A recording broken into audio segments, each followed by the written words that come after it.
100 Ways to Motivate Yourself. Change Your Life Forever. Written by Steve Chandler. Read by the author. I hope what I'm about to say doesn't offend you, but you have no personality. That each of us has a fixed personality is a complete myth. We make ourselves up as we go along. Charlie Chaplin once entered a Charlie Chaplin look-alike contest in Monte Carlo, and the judges awarded him third place. The choices we make for our thinking either motivate us or they don't.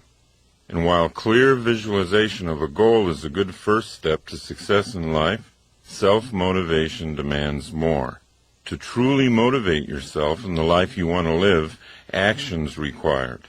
As psychologist and author Dr. Nathaniel Branden has written, a goal without an action plan is a daydream. Self-creation happens once self-motivation is mastered. One flows directly from the other. Motion creates the self. In my experience as a teacher, consultant, and writer, I've accumulated 100 ways of thinking that lead directly to self-motivation. I now present these thoughts to you. Number 1. Create a vision. Arnold Schwarzenegger was not well known in 1976 when he and I had lunch together at the DoubleTree Inn in Tucson, Arizona. He was in town publicizing the movie Stay Hungry. It was a box office disappointment that he just made. I was a sports columnist for the Tucson Citizen, and my assignment was to spend a full day one-on-one with Arnold and write a feature story about him. So at one point I casually asked him, "Now that you've retired from bodybuilding, what are you going to do next?" And with a voice as calm as if he were telling me about some mundane travel plans, he said, "I'm going to be the #1 box office star in all of Hollywood." I tried not to show my shock and amusement at his plan. After all, his first attempt at movies didn't promise much, and his Austrian accent, an awkward, monstrous build, really didn't suggest instant acceptance by movie audiences. So I asked him just how he planned to become Hollywood's top star. "It's the same process I used in bodybuilding," he explained. "What you do is create a vision of who you want to be and then live into that picture as if it were already true." Now notice that Arnold said create a vision. He didn't say that you wait until you receive a vision. You create one. In other words, you can make it up. Number 2. Tell a true lie. Recently, my 12-year-old daughter participated in a poetry reading in which all her classmates had to write a so-called lie poem about how great they were. They were supposed to make up untruths about themselves that made them sound unbelievably wonderful. I realized that the children were doing what Arnold did to clarify the picture of his future. By lying to themselves, they were creating a vision of who they wanted to be. So if it's hard for you to imagine the potential in yourself, then you might want to start by beginning to express it as a fantasy, like the children did who wrote the poems. Think up some stories about who you'd like to be. Without a picture of your highest self, you can't live into that self. Number 3. Leave your comfort zone. Our society encourages us to seek comfort. And yet, only challenge will test our skills and make us better. Only challenge and the self-motivation to engage the challenge will really transform us. And every challenge we face creates a more skillful self. So it's up to you to constantly look for challenges to motivate yourself. And it's up to you to notice when you're buried alive in a comfort zone. Then break free and fly away. Number 4. Find your key. I used to have the feeling that everyone else in life had been issued an instruction book on how to make life work, and I, for some reason, wasn't there when they passed the books out. Still struggling in my mid-30s with a pessimistic outlook and no sense of purpose, I voiced my frustration once to a friend of mine, Dr. Michael Killebrew. He recommended a book to me. The name of the book was The Master Key to Riches by Napoleon Hill. What the book actually did was a lot more than increase my earning capacity, although by practicing the principles in the book, my earnings did double in less than a year. Hill's advice ultimately sparked a fire in me that changed my entire attitude toward life. Without fully understanding it, I was engaging in the process of completely rebuilding my own thinking. I was, thought by thought, replacing the old cynical and passive orientation to life with a new, optimistic and energetic attitude. So what was this master key to riches? Napoleon Hill tells us in his book, quote, "The great master key to riches is nothing more or less than the self-discipline necessary to help you take full and complete possession of your own mind. Remember, it is profoundly significant that the only thing over which you have complete control is your own mental attitude." Maybe the Hill book won't be your own key, but I promise you that you'll find your own instruction book if you keep looking. You'll find it when you're ready to seek. It's out there, waiting for you. Number 5. Plan your work. Many of us think we're too depressed right now to start on a new course of self-creation, or we're too upset. But Napoleon Hill says that's the perfect time to learn life's most important rule. There is one unbeatable rule for the mastery of sorrows and disappointments, he says, and that's the transmutation of those emotional frustrations through definitely planned work. It's a rule which has no equal. Once we get the picture of who we want to be, definitely planned work is the path to self-motivation. Definitely planned work contains the energy of purpose. 1 hour of planning saves 3 hours of execution. Most of us don't take the time to plan for an hour. We don't understand that it'll be the most productive hour we spend. Instead, we wander into the workplace and react to crises, and ironically, most crises are a result of a failure to plan. Well, it is impossible to work passionately with a sense of purpose and feel depressed at the same time. Successfully planned work will motivate you to do more and more than you ever thought possible. Number 6. Move your goalposts. Most people are surprised to learn that the reason they're not getting what they want in life is because their major goals are too small and too vague, and therefore have no power. Your major goal will not be reached if it fails to excite your imagination. What really increases motivation is the setting of a large and specific power goal. A power goal is a dream that drives you.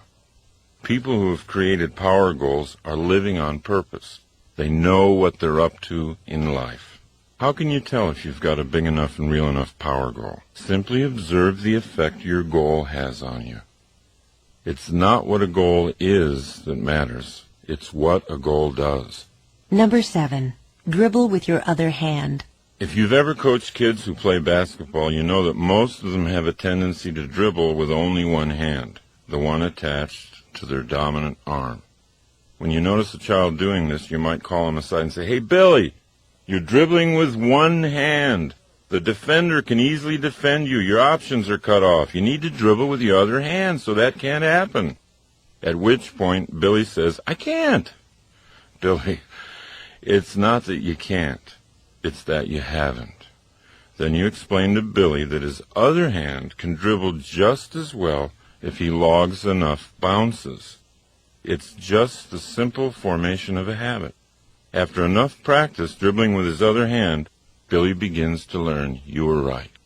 And the same principle is true for reprogramming your own habits of thinking. Thinking is just like bouncing the ball. On the one hand, you can think pessimistically and build that side of you up. It's just a matter of repeating the bounces. On the other hand, you can think optimistically, one thought at a time, and build that side up. The overall pattern won't change after just a few positive bounces of the ball, but you do change, one thought at a time. Number 8. Play your character. How you act is who you become. Consider these thoughts from Star Trek's Leonard Nimoy. Quote, "Spock had a big effect on me. I'm so much more Spock-like today than when I first played the part in 1965 that you wouldn't recognize me. I'm not talking about appearance, but thought processes. Doing that character, I learned so much about rational, logical thought that it reshaped my life. Now, just like Spock, we too can gain energy and inspiration by doing the character we want to be. We can become who we act like we are. Number 9. Don't just do something. Sit there. Sit quietly, absolutely alone, for a long time, all by yourself. Completely relax. Don't allow the television or music to distract you. Be with yourself. Observe insights starting to appear. Observe your relationship with yourself starting to get better. Sitting in silence allows your true dream in life to take shape and clarity. In modern, interactive, civilized life today, you're either living your dream or someone else's. And unless you give your dream the time and space it needs to express itself, you'll spend the better part of your life living the dreams of other people. Number 10. Use the right chemicals. Not real drugs, of course. Instead, get into those energizing chemicals already in your system that get activated when you laugh, or sing, or dance, or run, or hug someone. When you're having fun, your body chemistry changes, and you get new surges of motivation and energy. Don't keep trying to go out searching for something that's fun. It's not out there anywhere. It's inside yourself. If you can't immediately see the fun in something, find a way to create it. Once you've made a job fun, you've solved the problem of self-motivation. Number 11. Leave high school. Most of us think we're stuck in high school forever. Before high school, in our earlier and more carefree childhoods, we were creative dreamers, filled with a boundless sense of energy and wonder. But in high school, something got turned around. We began fearing what others were thinking of us. All of a sudden, our mission in life became not to be embarrassed. We were afraid to look bad, and so we made it a point not to take risks. Most people end up designing their lives based on what other people might be thinking of them. But we can leave that habit behind. As Emerson asked, why should the way I feel depend on the thoughts in someone else's head? Number 12. Lose face. You can create a self that doesn't care that much what people think. You can motivate yourself by leaving the painful self-consciousness of high school behind. The actor René Auberjonois said, "Show me a guy who's afraid to look bad, and I'll show you a guy you can beat every time." Number 13. Sing without feeling. Become a performer. Act like you already feel like you want to feel. American philosopher William James put it very clearly. We do not sing because we are happy. We're happy because we sing. If you want to be happy, find the happiest song you know and sing it. It works. Number 14. Kill your television. If you're watching too much television and you know it, you might find it useful to ask this one question. Which side of the glass do I want to live on? When you're watching television, you're watching other people do what they love doing for a living. Those people are on the best side of the glass because they're having fun, and you're passively watching them have fun. They're getting money, and you're paying. Groucho Marx once said he found television very educational. Every time someone turns it on, he said, I go in the other room to read a book. Number 15. Read yourself a story. Abraham Lincoln used to drive his law partners crazy. Every morning, he'd come into the office and read the daily newspaper aloud to himself. Why did Abe do this morning reading aloud? He discovered that he remembered twice as much when he read aloud than when he read silently. And what he did remember, he remembered for a much longer period of time. Anytime you have an opportunity to read something that's important to you, try reading it aloud. See if you don't make twice the impression on yourself. Number 16. Get on your deathbed. Many of us, including myself, keep pretending that our game has no end. We plan to do great things someday when we feel like it. Confronting our own death doesn't have to wait until we run out of life. In fact, being able to vividly imagine our last hours on our deathbed creates a paradoxical sensation, the feeling of being born all over again, and that's the first step to self-motivation. Number 17. Be lazy to begin with. Henry Ford used to point out to his colleagues that there wasn't any job that couldn't be handled if they were willing to break it down into small pieces. And when you've broken a job down, remember to allow yourself some laziness in beginning. Because it isn't important how fast you're doing it. What's important is that you are doing it. The irony is, the slower you start something, the faster you'll be finished. When you first think about doing something hard and overwhelming, you're most aware of how you don't want to do it at all. In other words, the mental picture you have of the activity, doing it fast and furiously, is not a happy picture. So you think of ways to avoid doing the job altogether. Thinking about starting slowly is easy, and doing it slowly allows you to actually start doing it. Therefore, it gets finished. Number 18. Leave your friends. Politely walk away from so-called friends who don't support your goals. When you're in a conversation with a pessimist, possibilities seem to have a way of disappearing, and a narrow sense of cynicism settles in. President Calvin Coolidge once said, "Cynics do not create." Everyone knows that enthusiasm for life is contagious, and being in a conversation with an optimist opens us up to see more and more of life's possibilities. Number 19. Plan your game. Design your own life's game plan. Let the game respond to you rather than the other way around. Be like Bill Walsh, the former head coach of the San Francisco 49ers. Everybody thought he was a kind of eccentric because of how extensively he planned his plays in advance of each game. Most coaches would wait to see how the game unfolded, then respond with plays that seemed appropriate. Not Bill Walsh. Walsh would pace the sidelines with a big sheet of plays that his team was going to run no matter what. He wanted the game to respond to him. Walsh won a lot of Super Bowls with his so-called eccentric proactive approach. But all he did was to act on the crucial difference between creating and responding. Number 20. Find your inner Einstein.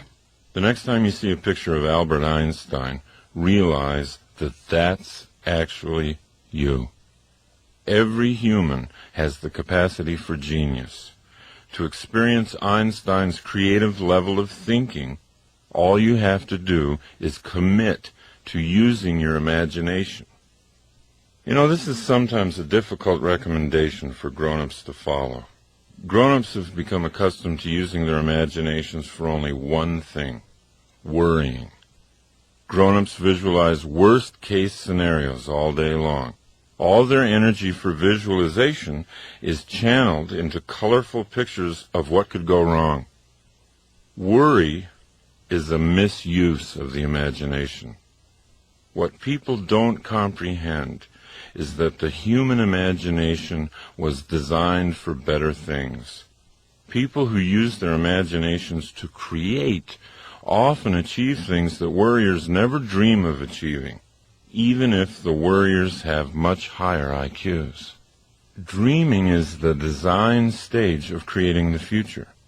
Imagine yourself living a motivated life. Number 21.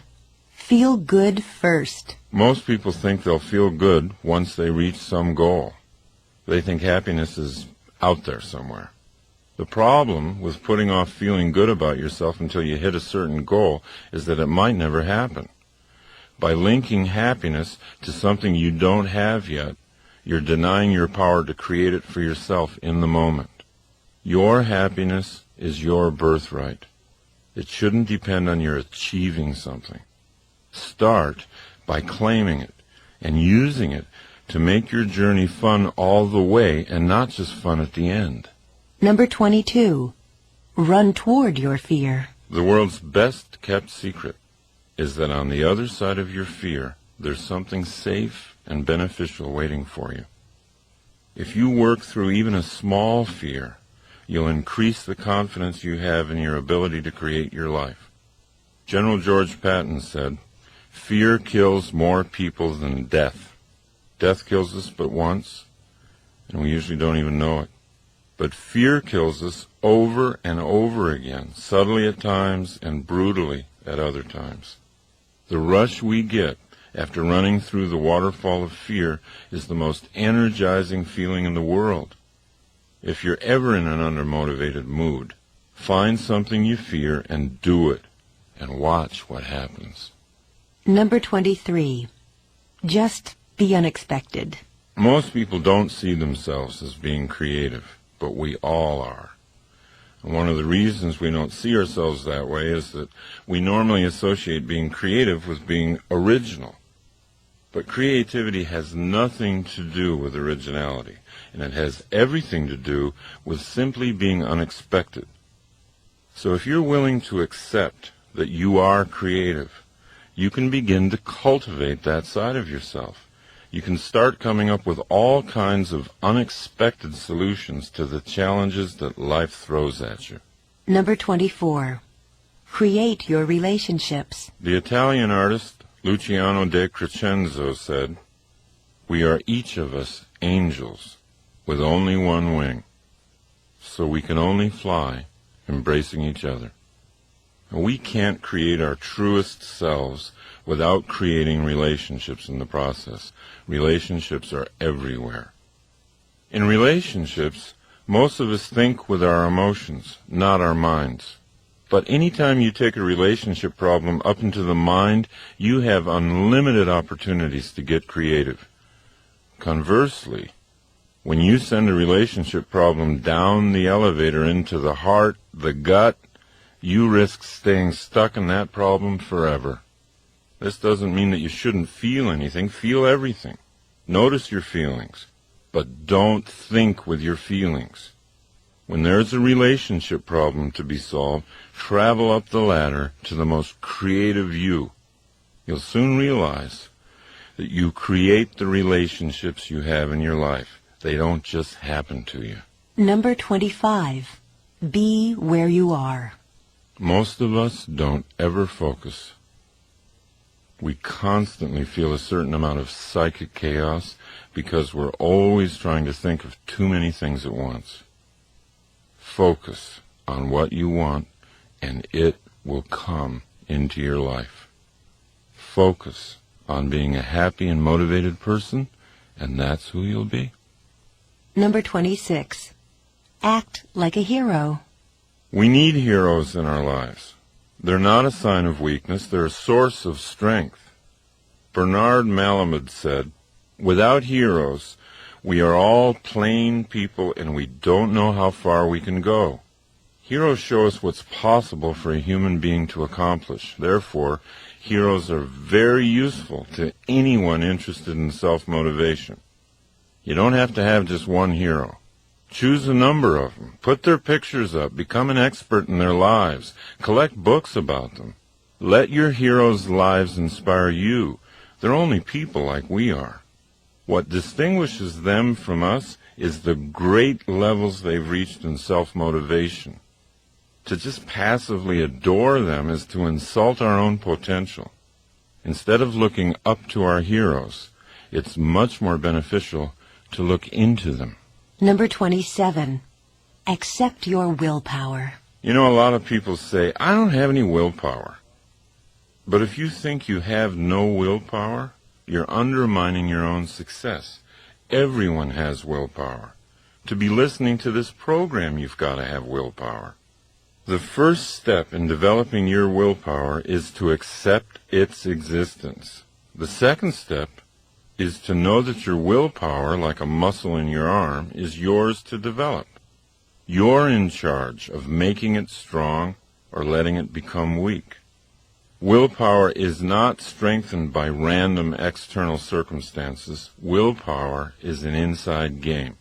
Make a promise to yourself to be clear and truthful about your own willpower. It's always there. Number 28. Say no to yourself. A lot of people are afraid of the word discipline. But at the root of the word discipline is the word disciple. When you're self-disciplined, you've simply decided in matters of the will to become your own disciple. Once you make that decision, your life's adventures get more interesting. You start to see yourself as a stronger person. You gain self-respect. Psychologist Abraham Heschel said, "Self-respect is the fruit of discipline. The sense of dignity grows with the ability to say no to oneself." Emerson said that when we say no to a temptation, the power of that temptation passes into our willpower. And William James recommended that we do at least 2 things every day that we don't want to do. By doing this, we stay powerfully aware of our own willpower. Number 29. Make new word connections. If you associate the word willpower with negative things such as harsh self-denial and punishment, you'll weaken your resolve to build it. Now, to increase your resolve, it's really useful to think of new word connections. For example, to weightlifters, failure is success. Unless they lift a weight to a point of failure, their muscles aren't growing.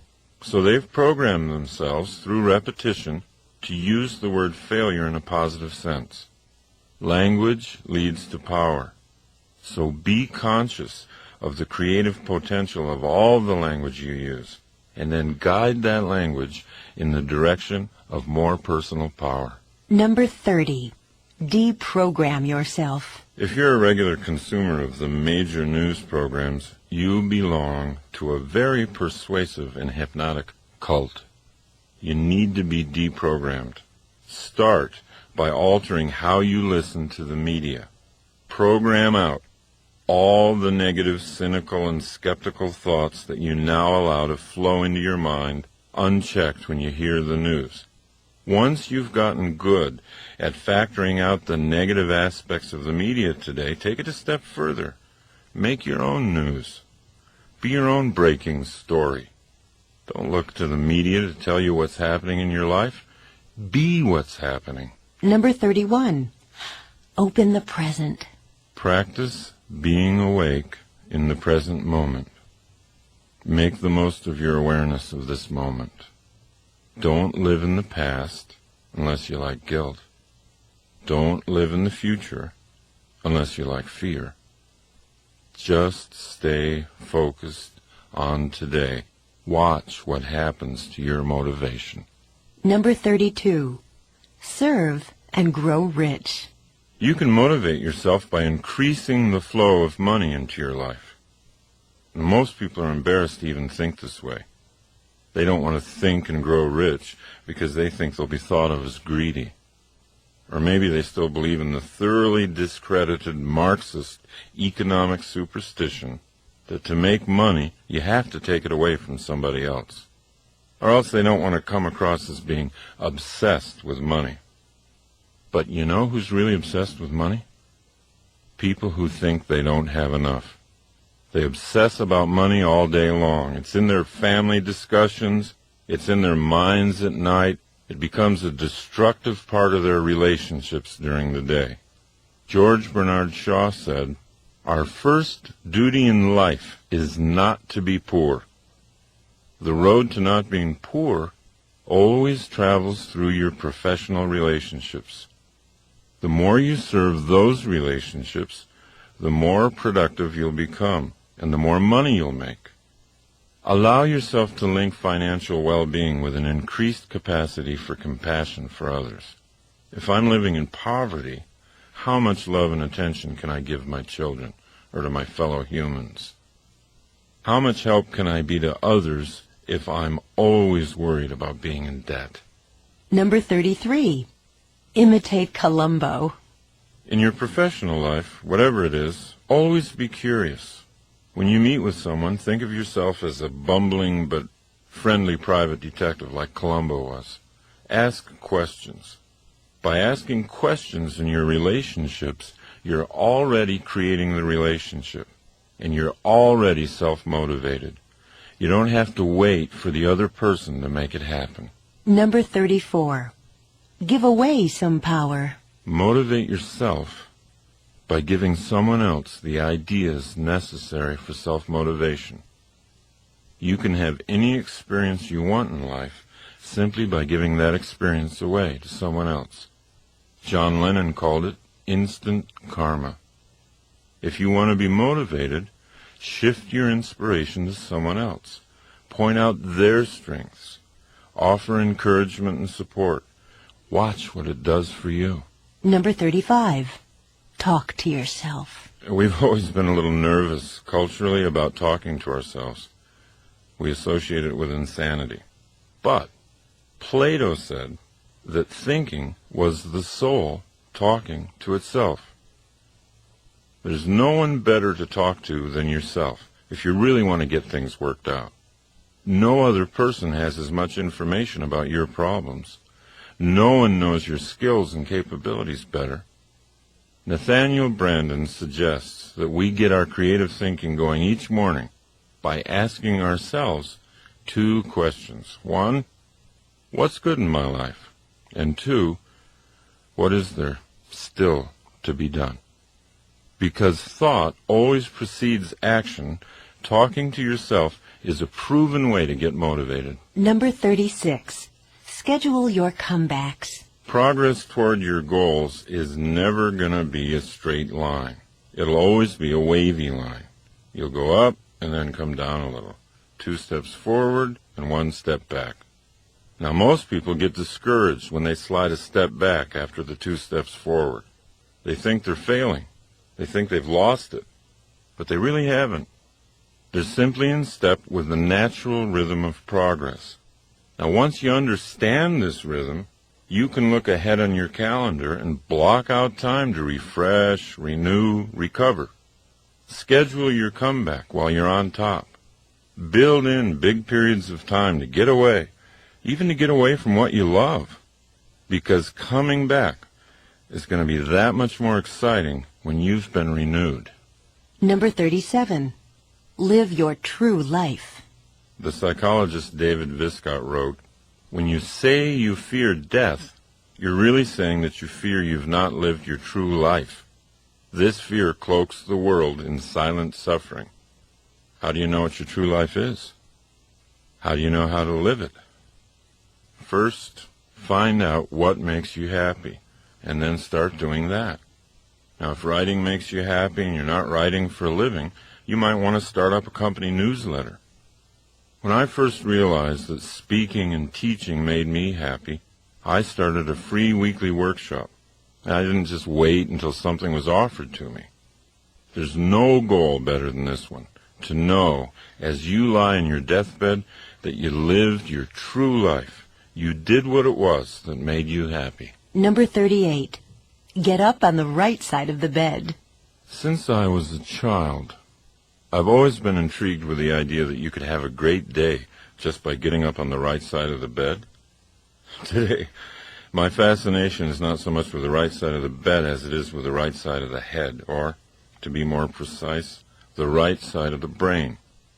In the 1930s, brain surgeons discovered the different functions of the 2 halves of the brain while working on epileptics. In 1950, Roger W. Sperry made the greatest breakthroughs in discovering that dreams and energy and creative insight come from the right side of the brain, and linear, logical, short-term, and short-sighted thinking came from the left side of the brain. The best explanation for how whole brain thinking surpasses left brain thinking or right brain thinking is in a book written by British philosopher Colin Wilson called Frankenstein's Castle. Wilson reveals that we have more control over drawing vital energy and creative ideas from the right brain than we ever realized. And what stimulates the right brain the most is a high sense of purpose. If you had to carry a heavy sack of sand across town, your left brain might get upset and tell you, well, you're doing something boring and tedious. However, let's say your child were injured. Let's say your little girl were injured badly, and she weighed the same as the huge bag of sand.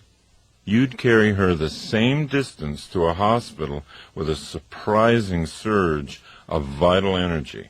That energy would be sent from the right brain. And that's what purpose does to the brain.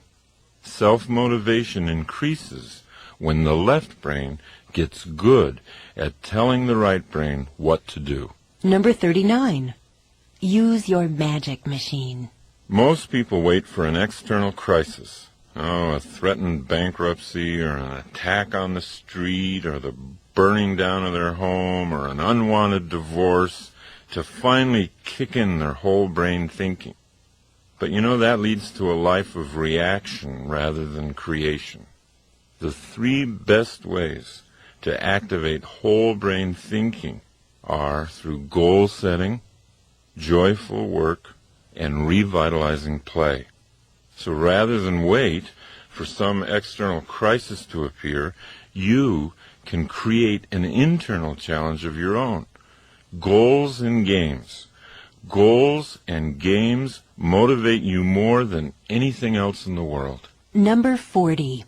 Get your stars out. Terry Hill, the New York writer, has been a friend of mine since the 6th grade, and he gives lectures and seminars on creativity.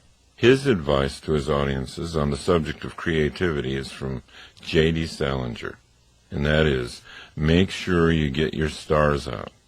And this is another way of saying, let the universe that is in you shine freely. Don't try too hard to force things. Just get your stars out and let them shine. Number 41.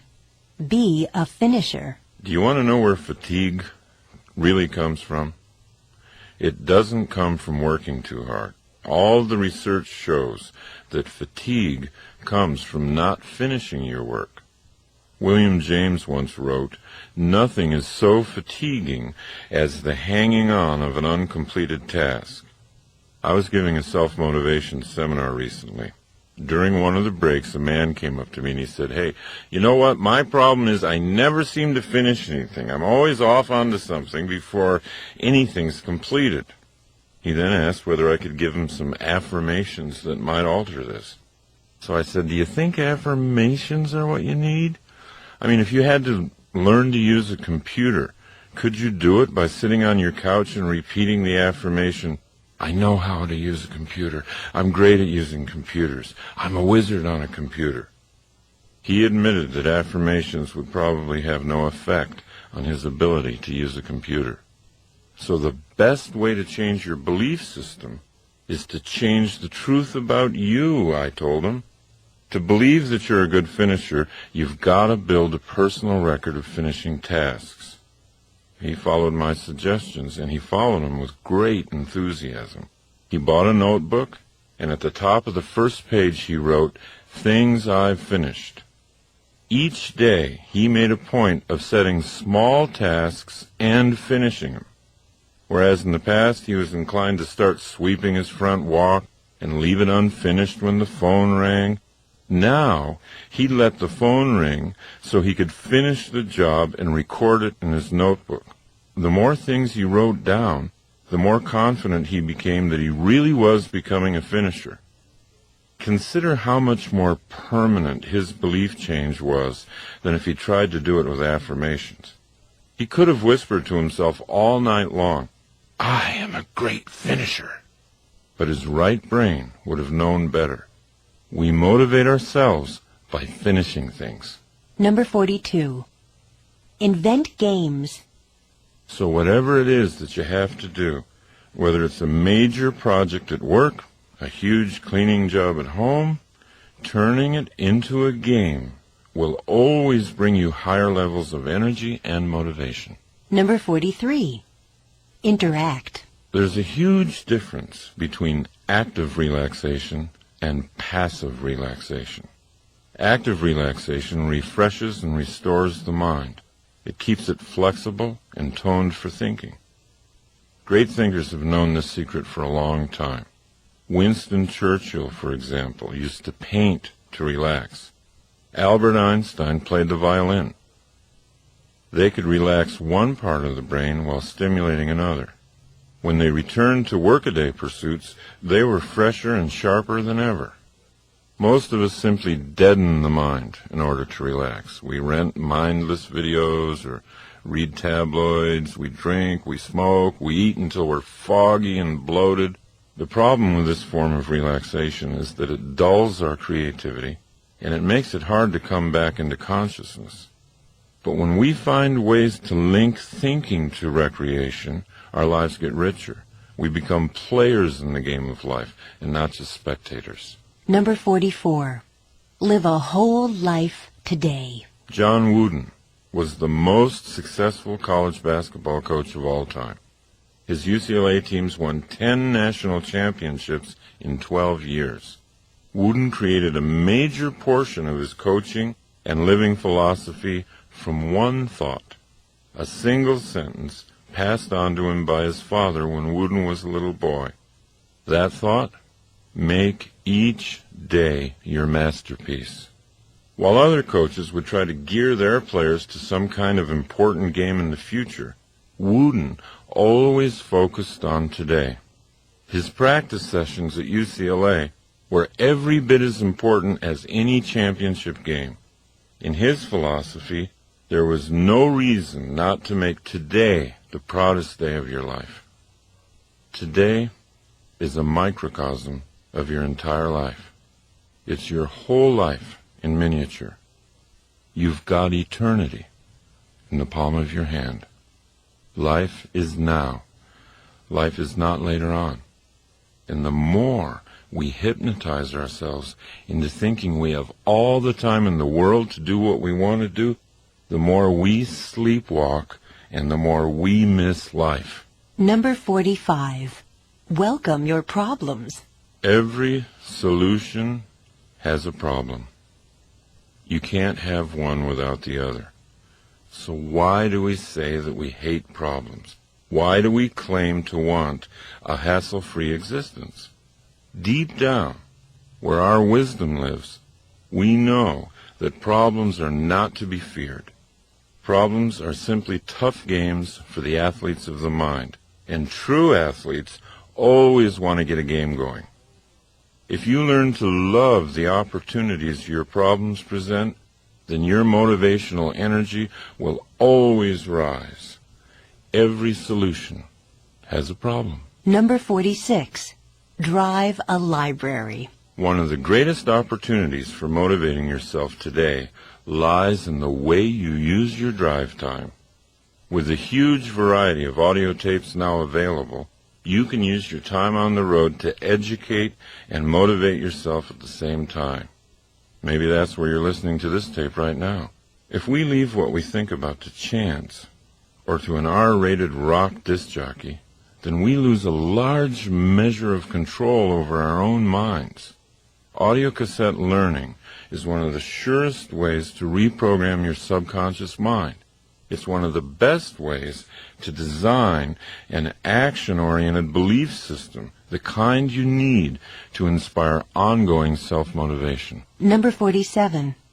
Rewind your thoughts. Perhaps you've noted some idea in this program or some recent book you've read that you want to hold on to.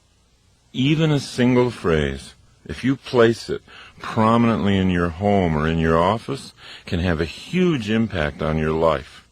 So write things down. Put things up. Write down what motivates you and put it up where you can see it. Number 48. Make yourself up. One of the ways to get started creating goals and action plans is just make them up like you did as a kid. Think of creating in simpler terms than that.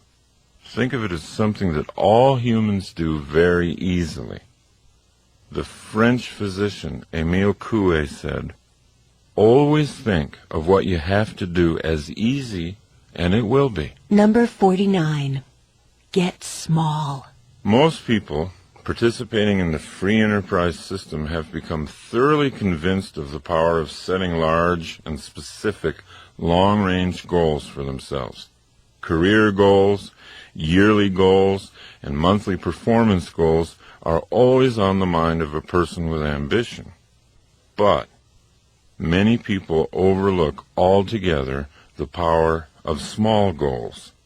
Goals set during the day that give energy to the day and a sense of achieving a lot of small wins along the way. By increasing your conscious use of small objectives, you'll see the larger objectives coming into reality much faster than you thought they would. Number 50. Get out of the box. All of us tend to look at our challenges from inside a box. We take what we've done in the past and put it in front of our eyes and then try to envision what we call the future. But you see, that restricts our future. With that kind of restricted view, the best the future could possibly be is a new and better past. Great motivational energy occurs when we get out of that box and realize that the possibilities for creative ideas are infinite. To create the best possible future for yourself, don't try to look at it through a box containing your own past. Create the future from nothing.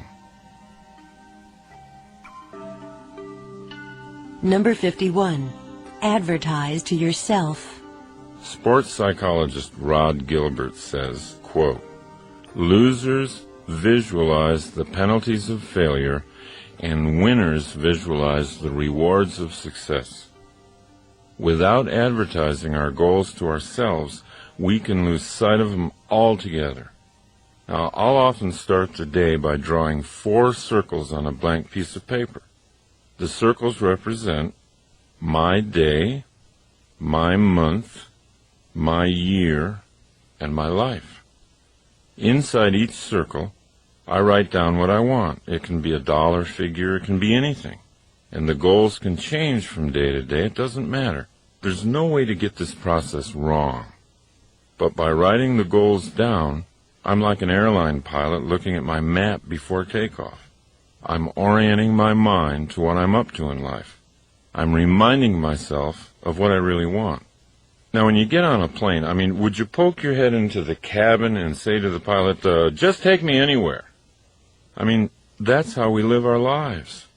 That's how we live our lives when we don't make a map. Number 52. Don't stop thinking. Motivation comes from thought. Everything we do begins with a thought. And when we quit thinking, we lose the motivation to act. We eventually slip into pessimism, and the pessimism leads to even less thinking, and so it goes.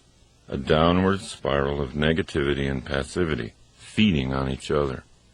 Pessimists think so negatively about doing the whole thing perfectly that they end up doing nothing and becoming passive. Whereas the optimist always does a little something, always takes an action, always feels like progress is being made. Pessimists continually use their imaginations to visualize worst-case scenarios, and then concluding that those scenarios are so hopeless that there's no cause for action.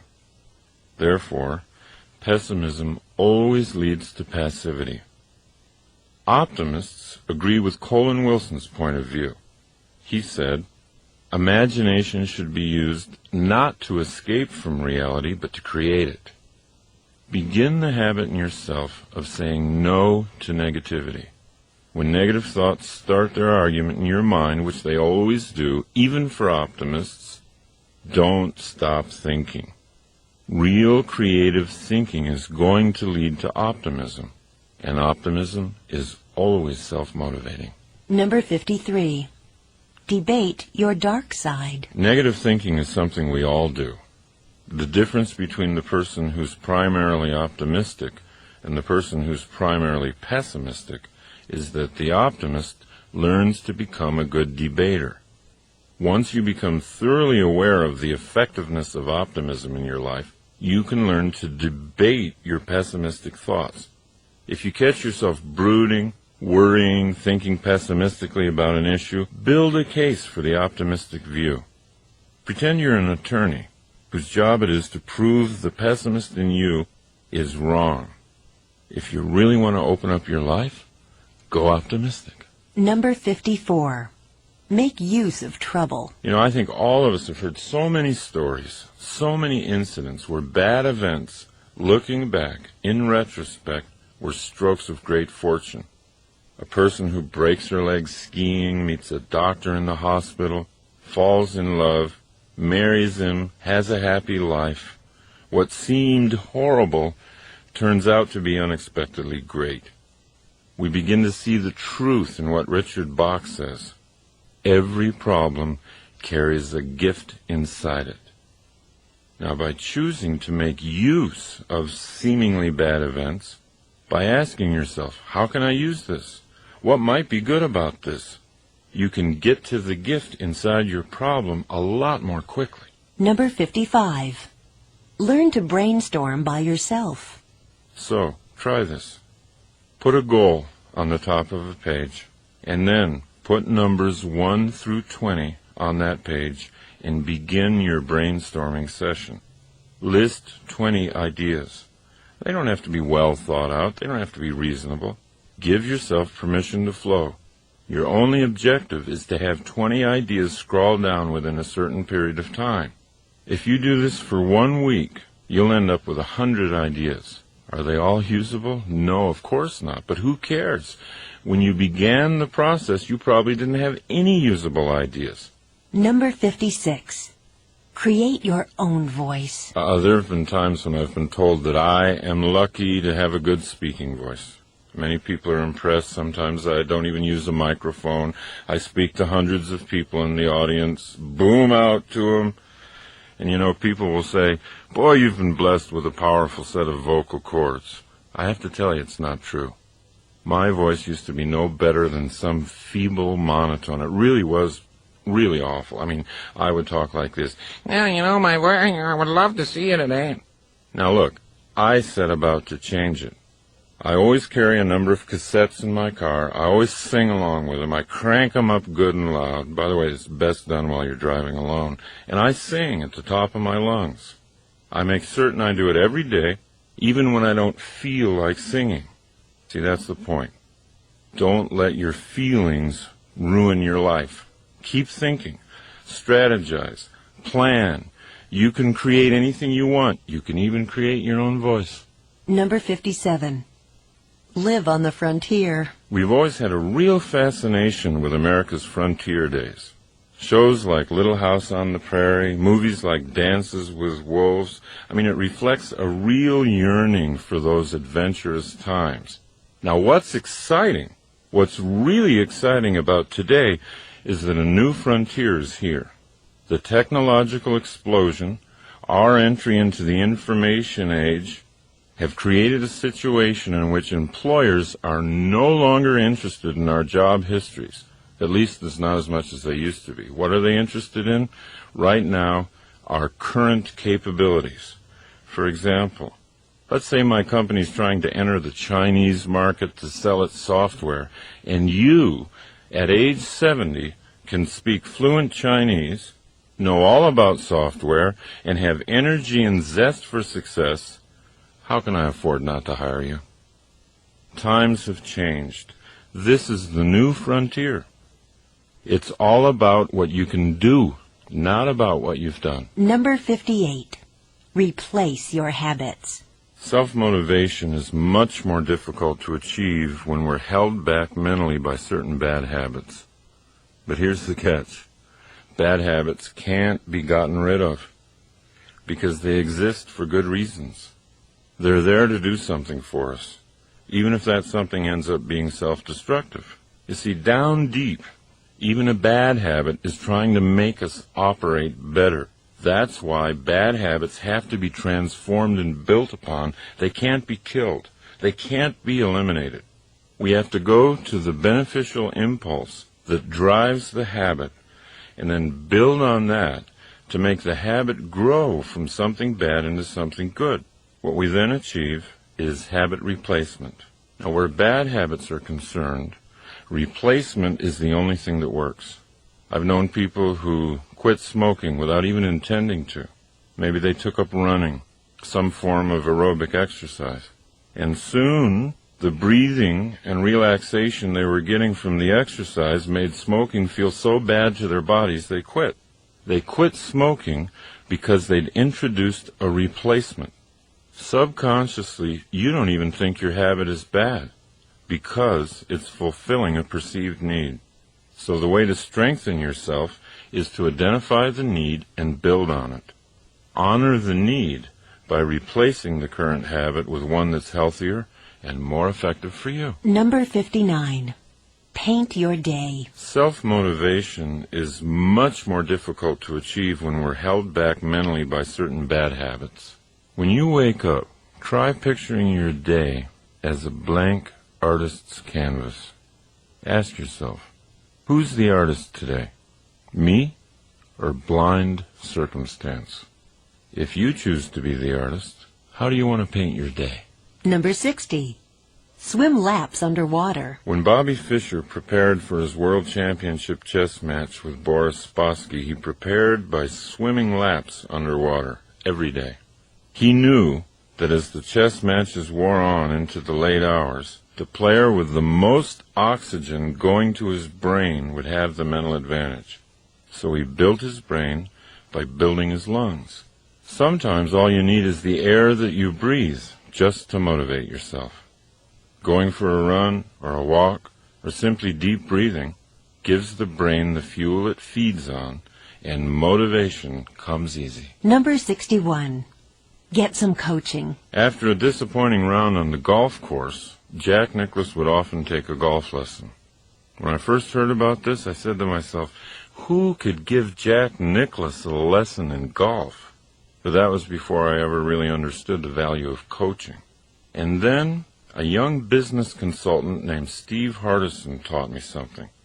Nicklaus takes a lesson, not because his coach is a better player, but because his coach can stand back from Nicklaus and see his moves objectively.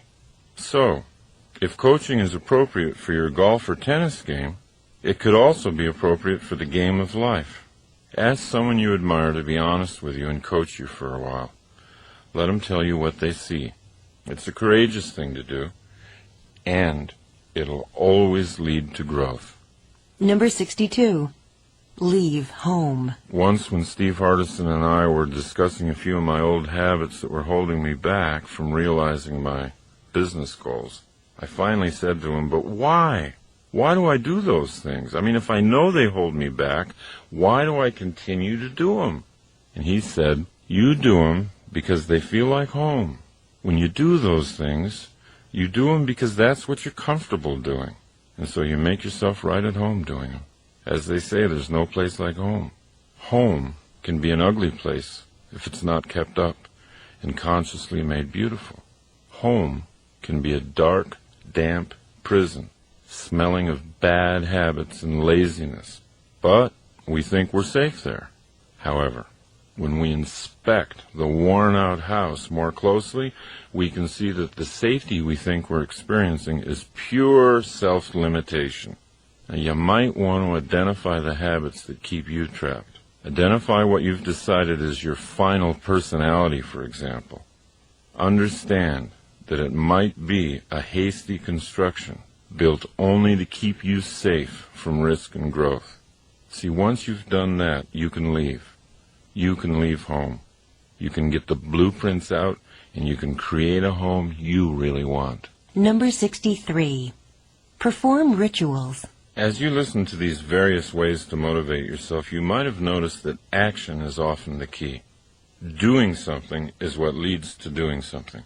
It's the law of the universe. An object in motion stays in motion.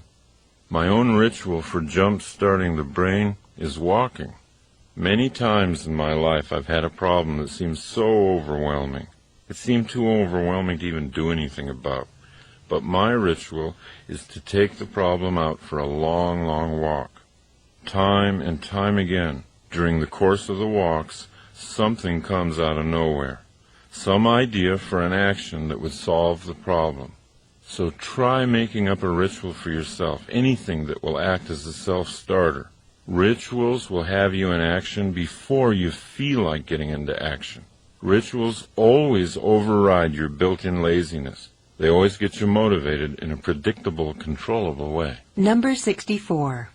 Start your life over. If you catch yourself thinking that you're too old to do something you want to do, please recognize that you're now listening to the pessimistic voice inside of you.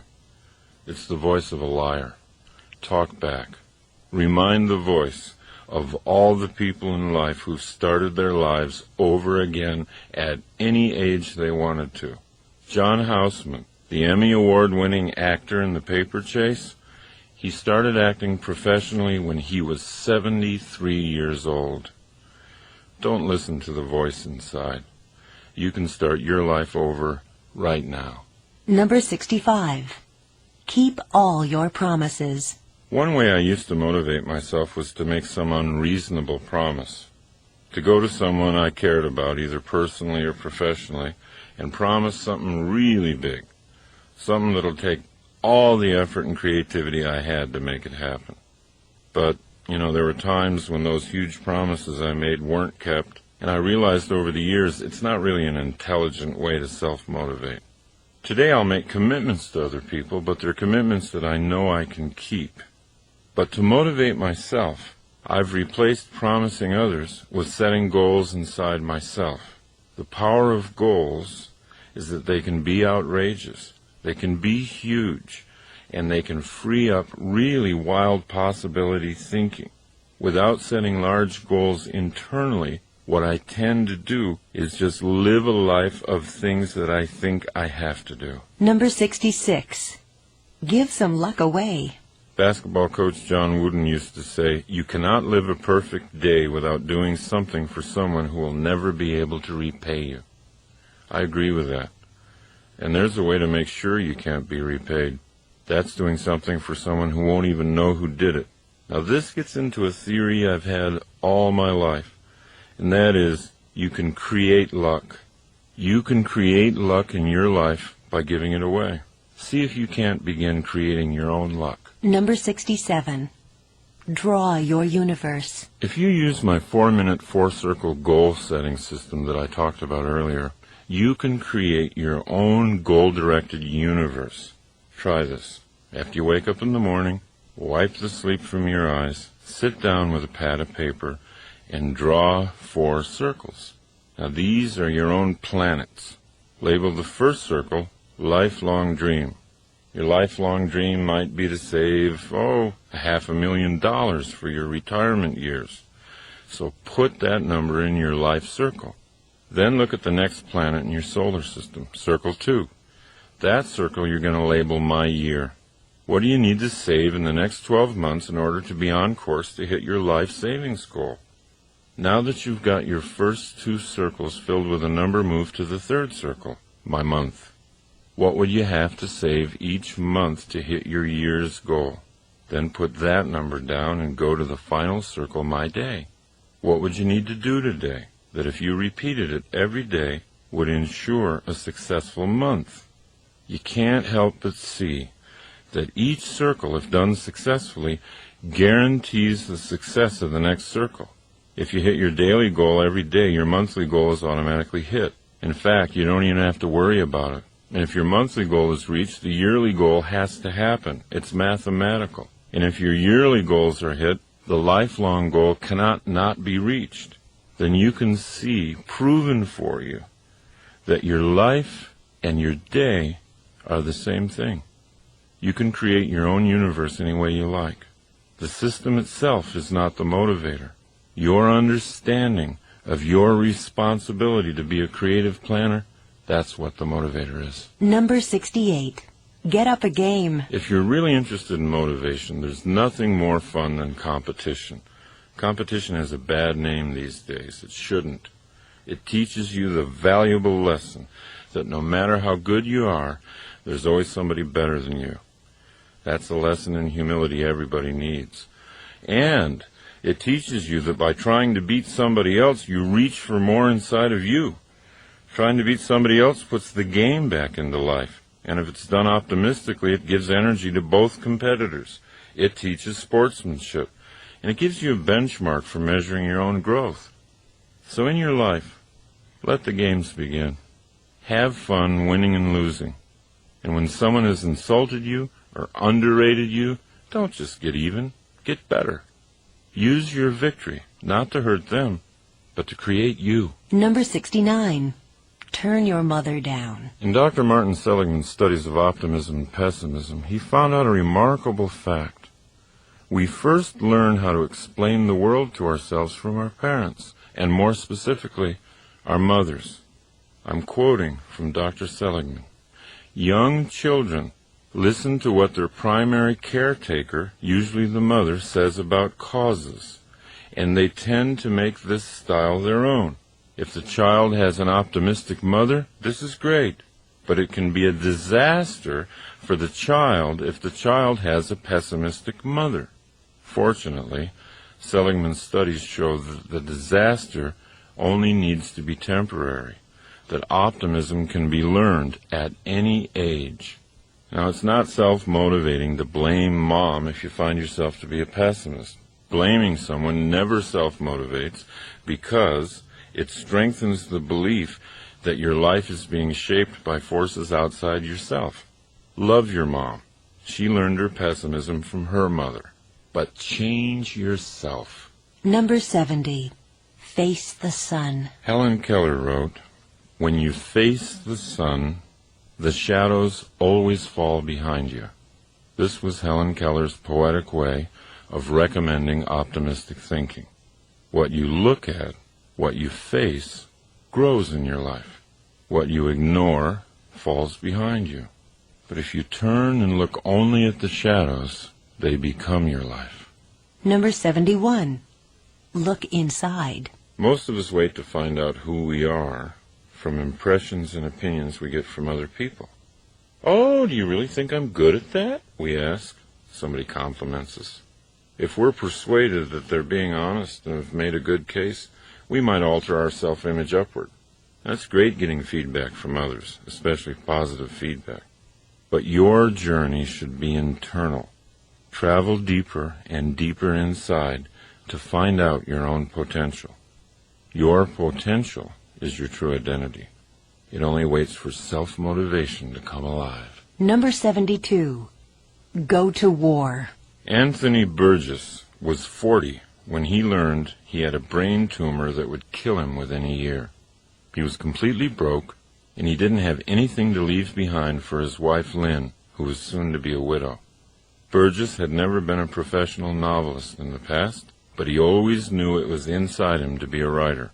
So, for the sole purpose of leaving behind royalties for his wife, he put a piece of paper into the typewriter and he began writing. He had no certainty that he'd ever even be published, but he couldn't think of anything else to do. Burgess wrote energetically. He finished 5.5 novels before that year was through, but he didn't die. His cancer had gone into remission, and then it disappeared altogether.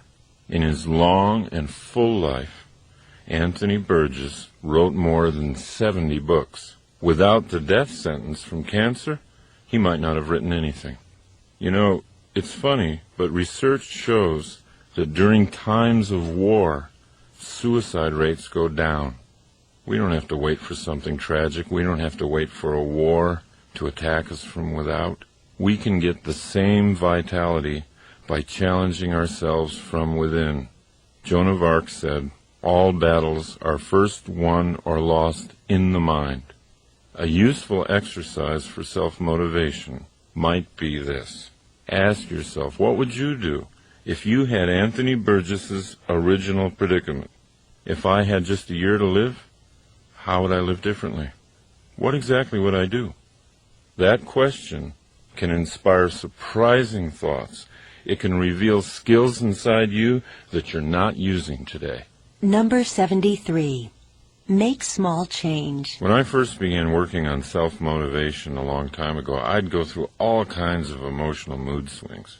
I'd get really high on the idea of who I could be. I'd set out to change myself overnight, and then my old habits would pull me right back to who I used to be. Then I'd become demoralized. Later in my life, I finally caught on to the idea that great things are often created slowly. Great paintings, great buildings. So why couldn't great people be created slowly? So if you're willing to see yourself as a masterpiece in progress, then you'll love small changes. You'll be excited by a tiny thing you did differently today. If you want a stronger body and you took the stairs instead of the elevator, celebrate. You're moving in the direction of self-creation. Number 74. Do something badly. Sometimes we don't do things because we're not sure we can do them well. We feel we're not in the mood or at the right energy level to do the task we have to, so we put it off or wait for inspiration to arrive. We're so afraid to do things until we're sure we'll do them well, we don't do anything. This is the source of all writer's block, by the way. This tendency led G.K. Chesterton to say, if a thing is worth doing, it's worth doing badly. If you're not motivated to do something you know you need to do, just decide to do it badly. Add a little self-deprecating humor. Be comically bad at what you're doing, and then enjoy what happens to you once you're in the process. Number 75. Be a visioneer. A few years ago, I began working with motivational speaker and author Dr. Dennis Deaton, and he allowed me to learn and even teach his principles of visioneering, which he defines as engineering dreams into reality by the use of active mental imaging. The principle is this: you can't do anything that you can't picture yourself doing. Visioneering is just another word for picturing yourself. Once you make the picturing process conscious and deliberate, you begin to create the self you want to be. Number 76. Shine your light. Chesterton used to say that taking things lightly was the most spiritually advanced thing you could do to improve your effectiveness in life. After all, said Chesterton, it's because God's angels take themselves so lightly that they're able to fly. And if his angels take themselves that lightly, imagine how much more lightly he takes himself. Your own motivational level will always be lifted with humor. Anytime you're stuck, ask yourself to take things lightly. Ask yourself to come up with some funny solutions. Laughter will destroy all limits to your thinking. When you're laughing, you're open to anything. Number 77. Be a list writer. Never hesitate to sit down with yourself and make lists. The more you write down what it is you want, the more you can dictate your own future. A goal gains power when you write it down, and it gains more power every time you write it down. Now, we're always looking for motivation in what others have written. But if you become a creative list maker, you'll learn how to motivate yourself by what you've written. Number 78. Be the change. Don't try to change other people. It doesn't work. You'll waste your life trying. We talk to our children for hours about how we think they should change. But children don't learn from what we say. They learn from what we do. By being what you want them to be, you can lead by inspiration. What you tell people to do often goes right by them. Who you are doesn't. The change in you is contagious. When you yourself change, watch how the people around you change. Number 79. See the gold. In every circumstance, we can look for the gold or we can look for the filth. And what we look for, we'll find. Opportunities are like those subatomic quantum particles that come into existence only when they're seen by an observer. Your opportunities will multiply when, and only when, you choose to see them. Number 80. Simplify. The great Green Bay Packer football coach Vince Lombardi was once asked why his world championship team, which had so many multi-talented players, ran such a basic and simple set of plays. It's hard to be aggressive, he answered, when you're confused. When you simplify your life, it gathers energy. Number 81. Pin life down. Recently, I was working with car dealer Henry Brown of Brown & Brown Nissan, which is a nationally celebrated Nissan dealership. And he was telling me a story about his son, a high school wrestler. Now, his boy had been getting only fair results in wrestling this year, so Henry went and talked to him, and he learned that he entered each match completely prepared to counter anything his opponent tried. And no matter how gifted Henry's son was at countering moves, countering was still countering. So finally, Henry suggested to his son that he try entering a wrestling match with a plan, a series of moves that he would initiate no matter what his opponent tried. And the boy agreed, and the results were remarkable. He began winning match after match, pinning opponent after opponent. The young wrestler's goal had always been to win. He didn't have a problem setting big goals. But as Nathaniel Brandon says, a goal without an action plan is a daydream. Before any adventure, take time to plan. Let life respond to you. If you're making all the first moves, you'll be surprised at how often you can pin life down. Number 82. Strengthen your purpose. Energy comes from purpose. If the left side of the brain tells the right side that there's a sufficient crisis, the right side sends energy, and sometimes superhuman energy. And that's why there's such a difference between people who set and achieve goals all day and people who just do whatever comes up, whatever they feel like doing. To the first person, there's always added purpose.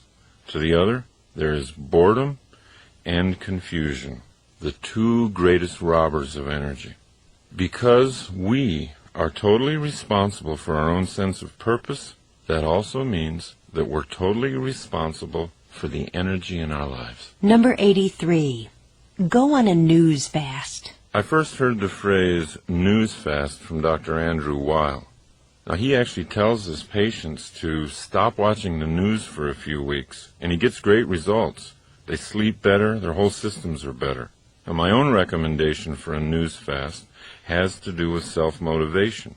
If you go for periods of time without listening to or reading the news, you'll notice an upswing in your optimism about life. You'll really feel a lift in energy. Your mind is yours to fill with whatever you want. The more you accept the responsibility of filling it, the easier it'll be to build an optimistic and effective mindset. Number 84. Choose an action. When you find yourself worrying about something, always ask yourself an action question. What can I do about this right now? And then do something. Any small thing. Anything that worries you should be acted on, not just thought about. Even small actions start to chase away your fears and put you back in control of creating what you want. Number 85. Be a thinker. I was doing some seminars for a large office company in Las Vegas, and the president told me something that was really interesting. He said he had basically two kinds of people working for him, the whiners and the thinkers. The whiners were often very smart, dedicated employees who worked long hours, but when they came into the president's office, it was always to complain. And here's what he said. They're great at finding fault with other managers and telling me what's wrong with our systems, but they're a drain on me because they're so negative I end up trying to make them feel better, and after that I'm depressed. Now the thinkers, on the other hand, had a different way of coming into the office with problems. Here's what he said about them. The thinkers come to me with ideas. They see the same problems that the whiners see, but they've already thought about possible solutions. When you're committed to self-motivation, you'll follow into the realm of the thinker, naturally. You'll be more valuable to your organization and to yourself. Number 86. Choose enjoyment. There's a huge difference between pleasure and enjoyment. And when we're absolutely clear about the difference, we can grow much faster toward who we want to be. What we do for pleasure, for example, routine sex, eating, drinking, all kinds of short-term stuff, that's different than what we do for enjoyment. Enjoyment always involves the use of a skill, and it always involves facing a challenge.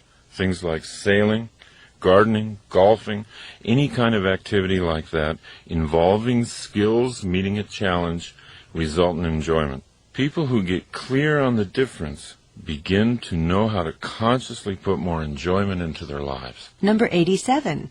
Read mystery novels. The person with the highest IQ ever measured, Marilyn Vos Savant, recommends mystery novels as brain builders. Here's what she says. Not only is this exercise fun, but it's good for you. I'm not talking about violent thrillers or police procedural novels, but instead I'm directing you to those elegant, clue-filled, intelligent mysteries solved by drawing conclusions, not guns." Unquote. Marilyn Vos Savant believes strongly that the brain can be built as surely and as quickly as the muscles of the body. So the next time you feel like curling up with a good mystery, don't feel guilty. You might be doing the most productive thing you've done all day. Number 88. Express your thoughts. Go ahead and feel your feelings. But when it's time to talk, be thoughtful and express your thoughts. Number 89. Use your weaknesses. Make a list of your strengths and your weaknesses on separate pieces of paper. Place the list of strengths somewhere where you'll see it again, because just looking at it will always pick you up. Now, look at your list of so-called weaknesses and study them for a while. Stay with it until you feel no shame or guilt about them. Allow them to become interesting characteristics instead of anything negative. Ask yourself how each characteristic could be useful to you. When Arnold Schwarzenegger became a professional actor, he had a weakness: his thick Austrian accent. It wasn't long, however, before Arnold incorporated his accent into the charm of his action hero persona on the screen, and a former weakness became a strength. His accent became an identifying part of his characters, and people everywhere were imitating it. Now, there isn't anything on your weakness list that can't be a strength for you if you think about it long enough. Number 90. Try becoming your problem. Whatever type of problem you're facing, the most self-motivational exercise I know of is to immediately say to yourself, "I'm the problem." Because once you see yourself as the problem, you can see yourself as the solution. By seeing ourselves as victims of our problems, we lose the power to solve them. To activate the power inside ourselves, we need to take only 2 essential steps. 1, own the problem, and 2, create the solution. Number 91. Inflate your goal. There is another self-motivator that must be used as an intellectual tool only.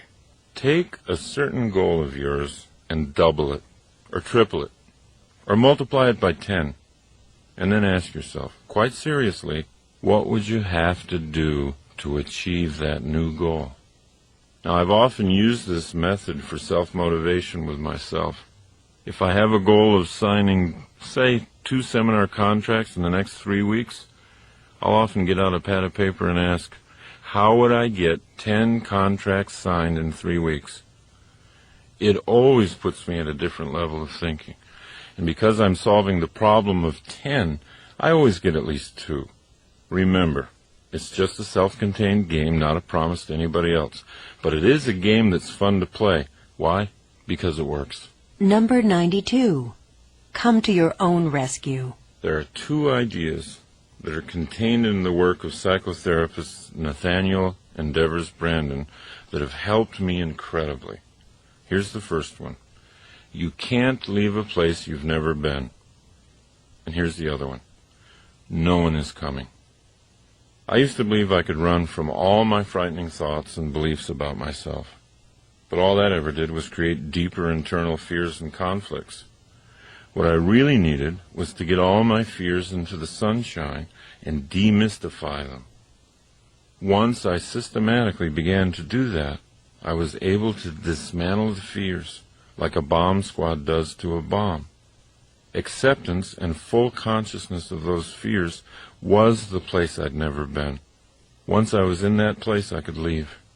Now, the notion that no one's coming was more terrifying. That idea sounded too much like abandonment. Many of us, even as grown-ups, devise very elaborate and subtle variations of the theme, "I want my mommy." The Brandons showed me that I could be much happier, much more effective if I valued independence and self-responsibility above dependency on someone else. So when you accept the idea that no one's coming, it's actually a very powerful moment, because it means that you're enough. You can handle your problems yourself. You can grow. You can get strong. You can generate your own happiness. And paradoxically, from that position of independence, truly great relationships can be built, because they're not based on dependency. They're not based on fear. They're based on mutual independence and love. See how much better you are at self-motivation once you've begun to celebrate the news that you're enough. Number 93. Push your own buttons. Motivation never has to be accidental. Any form of motivation. A lot of people like to motivate themselves musically, for example. But you don't have to wait for hours until a certain song comes on the radio that picks up your spirits. You can control what songs you hear. If there's certain songs that always lift you up, create a greatest motivational hits tape for yourself. You've got much more control over your environment than you've ever realized. Learn how to push your own buttons. Number 94. Strengthen your rehearsal. The harder you are on yourself, the easier life is on you. There isn't anything life can challenge you with that you can't challenge yourself with in advance. You can set yourself up to succeed. If you have to make a presentation in front of someone who scares you, you can always rehearse it first in front of someone who scares you more. If you've got something hard to do and you're hesitant to do it, pick out something even harder and do that first. Watch what it does to your self-motivation going into the real challenge. Number 95. Improve your vision. Robert Fritz said, "It's not what a vision is, it's what a vision does." So what does your vision do? Does it give you energy? Does it make you smile? When you're tired, does it take you that extra mile? A vision should be judged by these criteria. The criteria of power and effectiveness. In other words, what does it do?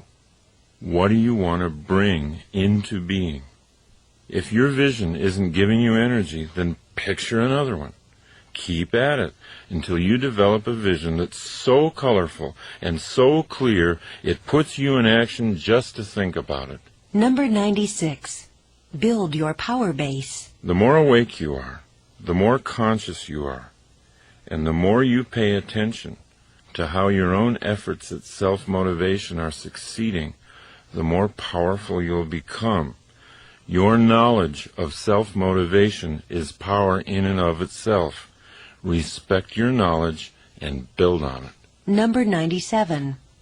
Link truth to beauty. To me, the best case for honesty is how beautiful it is, how clean and clear it makes the journey from current reality to the dream. Truth leads you to a more confident level in your relationships with others and with yourself. It diminishes fear. It increases your sense of personal mastery. Lies, half-truths, they'll always weigh you down, whereas truth will clear up your thinking and give you the energy and clarity needed for self-motivation. Number 98. Take no for a question. Ask the universe for what you want. Don't take no for an answer. Take no for a question. When you ask for something and it's denied to you, imagine that the no you heard is really the question. Can't you be more creative than that? Never accept no at face value. Let rejection motivate you to get more creative. Number 99. Walk with love and death. Whenever I need to get through something, face something, or create a courageous kind of action plan, I always take long walks. When I walk long and far enough, a solution always appears. I eventually get oriented to the most creative course of action. Andrew Weil in his book Spontaneous Healing says, when you walk, the movement of your limbs is cross-patterned. The right leg and left arm move forward at the same time, then the left leg and right arm.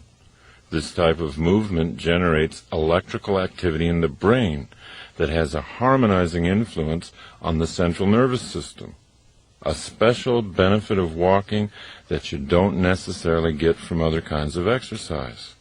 I call it a walk with love because love and fear are opposites.